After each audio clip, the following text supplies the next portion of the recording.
Hello everyone, আমি দেবাশিস। বিরলতা ভালোবেসেই করি। আজও প্রতিদিনের মতো সকাল সকাল ঘুম থেকে উঠে বেরিয়ে পড়লাম মাঠের উদ্দেশ্যে। চারিদিকে ঘন কুয়াশা। সেই দৃশ্য দেখতে দেখতে এগিয়ে গেলাম আজকের কাজের দিকে। প্রথমে চলে গেলাম আলুর জমিতে আলু খোলার কাজে। কিছুটা আলু তুলে নিলাম আর কিছু আলু জমিতে ফেলে রাখলাম, কারণ এখন বাজারে আলুর দাম খুব একটা ভালো নয়। তাই সংরক্ষণ করে রাখার জন্য সাইকেলে করে আলু বাড়িতে নিয়ে যাইলাম। বাড়িতে এসে আলুগুলো জালিতে ঢেলে রেখে দিলাম। এরপর আবার মাঠে বসে একটু বিশ্রাম নিতে নিতে মুড়ি খেতে শুরু করলাম। দিনের কাজ প্রায় শেষ। সন্ধ্যা নামতেই বেরিয়ে পড়লাম এক বিয়ে বাড়ির উদ্দেশ্যে। সেখানে গিয়ে দেখি বেশ ভালোই ভিড় হয়েছে, আর সঙ্গে আরও 4-5 জন ছিল। তারা সবাই খাওয়ার জন্য প্রস্তুত।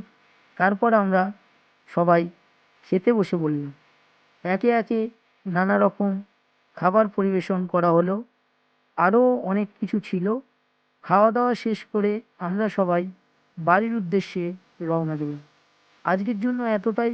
আবারও দেখা হবে আগামীকাল নতুন কোনো গল্প নিয়ে।